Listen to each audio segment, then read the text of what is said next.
ஒரு பெண் தன்னுடைய ஒரே ஒரு மகனோடு வாழ்ந்து வந்தால். அவளுக்கு ஒரு கண் பார்வை கிடையாது. அவள் கணவன் திடீரென்று ஒரு நாள் இறந்து போய்விட்டார். கணவரின் இறப்பிற்கு பிறகு அவளது வாழ்வின் ஒவ்வொரு நொடியும் தன் மகனின் எதிர்கால வாழ்வை குறித்த சிந்தனையாகவே இருந்தது. தன்னிடம் இருந்த சொத்துக்களில் ஒரு பகுதியை விற்று மகனை ஒரு நல்ல பள்ளியில் சேர்த்தாள்.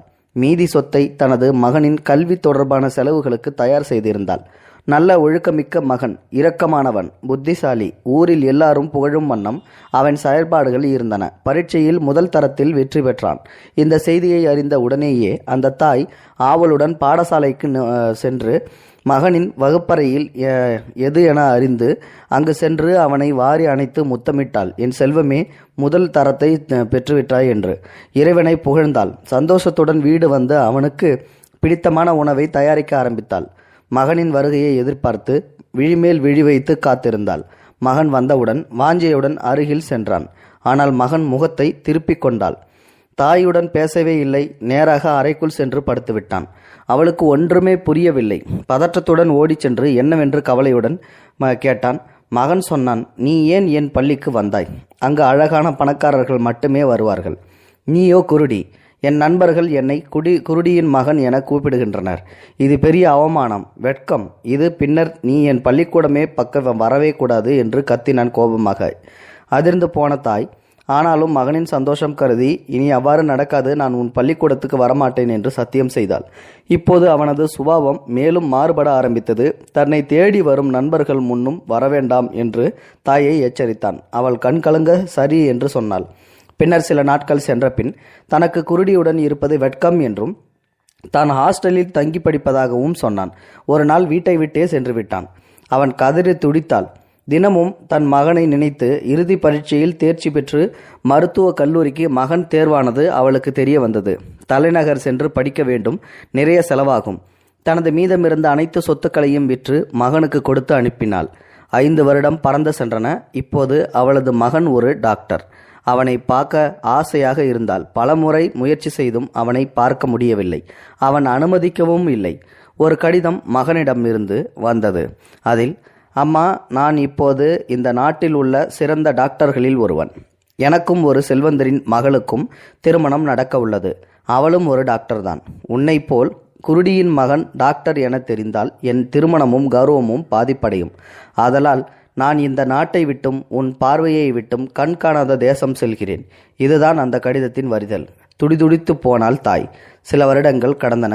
முதுமையும் வறுமையும் அவளது ஒற்றை கண்ணுமே அவளிடம் எஞ்சியிருந்த சொத்துக்கள். பசியின் கொடுமையின் காரணமாக ஒரு பணக்கார வீட்டில் ஆயாவாக தினமும் வேலை செய்து வந்தாள் அந்த தாய். அந்த வீட்டின் எஜமானி இள வயதுடையவள், நல்ல இலகிய குணம் படைத்தவள், இறை பக்தி மிக்கவள். அவளும் ஒரு மருத்துவராகவே இருந்தாள். இந்த தாயை தனது தாயாக நேசித்து போதித்து வந்தால் எல்லாம் நன்றாகவே நடந்தன. அவளது கணவன் அமெரிக்காவில் இருந்து திரும்பி வந்தான். தனது எஜமானியின் கணவர் வருகிறார் என்பதால் வாய்க்கு ருசியாக நல்ல உணவுகளை தயார்படுத்தி வைத்திருந்தாள் அந்த குருட்டு தாய். வீடு வந்த அவளது கணவன் சில நாழிகைகளின் பின்னர் சாப்பிட அமர்ந்தான். உணவை ஆசையாக வாயில் அள்ளி திணித்தான். திடீரென்று அவன் முகம் மாறியது. கருமை அவன் முகத்தில் சூழ்ந்து கொண்டது. சடார் என்று தனது மனைவியின் முகத்தை பார்த்து கேட்டான், இதை நீதான் சமைத்தாயே என்று. மனைவி குழப்பத்துடன் இல்லையே என்றாள். அப்படியானால் யார் சமைத்தது? இது அவனது 2ஆம் கேள்வி. வீட்டு வேலைக்காரிதான் சமைத்தாள் என்றாள் மனைவி. உடன் எழுந்த அவன் அடுப்படிக்கு சென்று எட்டி பார்த்தான். உள்ளே அவனது குருட்டுத்தாய். அதிர்ந்து போனார்கள் இருவரும். அவள் இன்னும் இங்கேயே இருக்கிறாள் எனும் ஆத்திரமும் வெறுப்பும் அவள் மூளையை ஆட்டுவித்தது. என் மருமகளா, என் எஜமானி என்ற சந்தோஷமும் மகிழ்ச்சியும் அந்த தாயின் இதயத்தை நிரப்பின. உணர்ச்சிகளால் இருவருமே பேசவில்லை. மீண்டும் சாப்பாட்டு அறைக்கு வந்து மகன் சொன்னான் தன் மனைவியை பார்த்து, இந்த குருடியை உடனடியாக கொண்டு சென்று வேறு எங்காவது கண்காணாத இடத்தில் விட்டுவிடு என்று கத்தினான். அவன் போட்ட சத்தம் அடுப்படியில் நின்ற அந்த அபலை தாயின் இதயத்தில் முட்டி மோதி நின்றது. துவண்டு போனாள் அந்த தாய். வாழ்க்கையை இதற்கு பிறகும் வாழ வேண்டுமா என கத்தி எண்ணி கதறி அழுதாள்.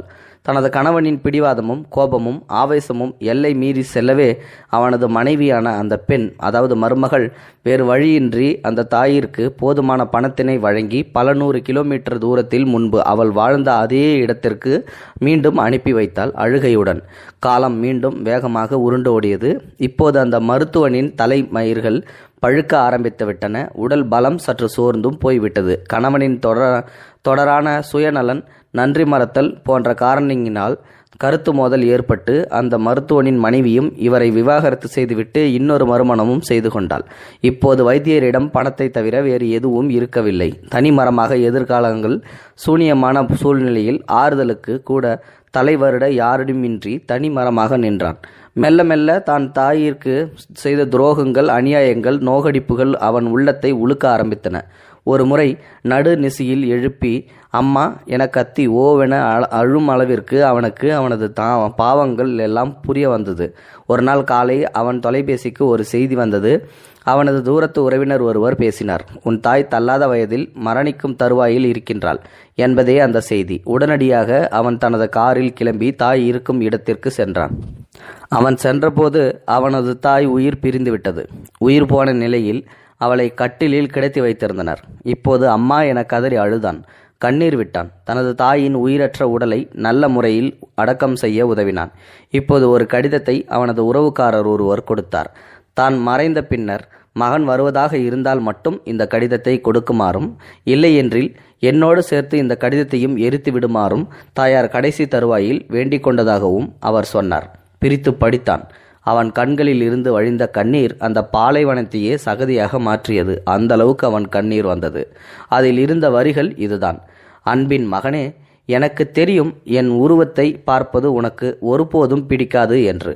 அதனாலேயே எனது மரணத்திற்கு பிறகு நீ வந்தால் மட்டும் இதனை கொடுக்கும்படி சொன்னேன். மற்றபடி உன் மீது எனது அன்பு என்றுமே மாறாதது. இது இறைவனுக்கு மட்டுமே தெரிந்த விஷயம். மகனே, நான் குருடிதான். உனக்கு குருடி தாய் இருந்திருக்க கூடாதுதான். எனக்கு உன் உள்ளம் புரிகின்றது. உனது உள்ளத்து உணர்வுகளை நான் பெரிதும் மதிக்கின்றேன். நான் உன்னை சபித்தது கிடையாது, ஏன் கோபப்பட்டது கூட கிடையாது. எனக்கு ஒரு வாழ்க்கை வேண்டும் என்று இருந்திருந்தால் நான் இன்னொரு திருமணம் முடித்து நன்றாக வாழ்ந்திருப்பேன். ஆனால் உனக்காகவே நான் வாழ்ந்தேன். அதை நீ புரிந்து கொள்ளாமல் போய்விட்டாய். மகனே, உனக்கு தெரியுமா நான் ஏன் குருடியானேன் என்று? அப்போது உனக்கு சிறு வயது.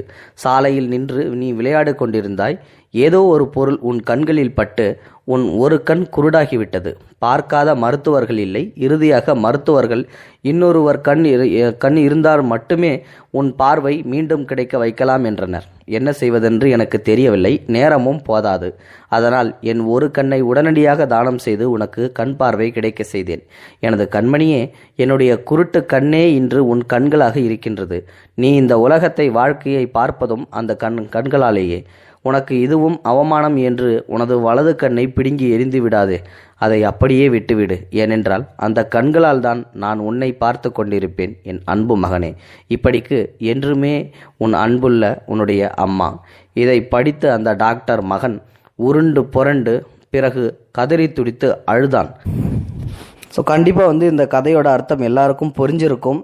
தன்னுடைய தாய் குருடி என்று மகன் தப்பான கணக்கு போட்டு அந்த தாயை ஒவ்வொரு இடத்துலையும் அவமானப்படுத்தணும். நீ என்கிட்ட வராத, என்னுடைய அம்மானு சொல்லாத அப்படின்னு சொல்லிட்டு கடைசி நேரத்தில் அவனுக்கு அந்த மனைவியும் இவனோட செயல்களை பார்த்து விவாகரத்து ஆகிட்டு அவனை விட்டு பிரிஞ்சு போனதுக்கு அப்புறம்தான் இந்த அம்மாவோட அருமை தெரிய வருது, தன்னுடைய தாயின் அருமை. அது மட்டும் இல்லை, கடைசி காலத்தில் அந்த லெட்டர் மூலயமா தான் தன்னுடைய தாயோட கண்ணு தான் தாங்கிட்ட இருக்குது அப்படின்றதும் தெரிய வருது. இது எவ்வளோ பெரிய செய்தி பார்த்தீங்களா?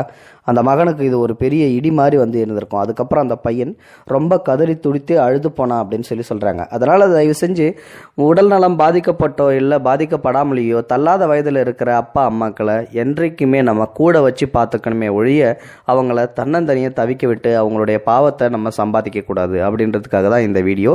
கண்டிப்பாக இந்த வீடியோ பார்த்துட்டு நீங்கள் கண்ணீர் விட்டுருப்பீங்கன்னு நினைக்கிறேன். அப்படி விட்டவங்க மறக்காமல் உங்களோட கமெண்ட் பாக்ஸில் சொல்லிவிடுங்க. இந்த வீடியோ பிடிச்சிருந்தால் லைக் பண்ணுங்கள். மறக்காமல் உங்களோட கமெண்ட் பாக்ஸில் சொல்லுங்கள். முடிந்த அளவுக்கு இந்த வீடியோ மற்றவங்களுக்கு ஷேர் பண்ணிவிடுங்க. கூடவே நம்ம சேனலையும் சப்ஸ்கிரைப் பண்ணி விட்டுருங்க. தேங்க்யூ ஃபார் வாட்சிங். இது போன்ற செய்திகளை உடனுக்குடன் நீங்கள் தெரிந்து கொள்ள மறக்காமல் எங்களுடைய சேனலை சப்ஸ்கிரைப் செய்யவும், கூடவே பக்கத்தில் வரும் பெல் ஐக்கானையும் கிளிக் செய்யவும்.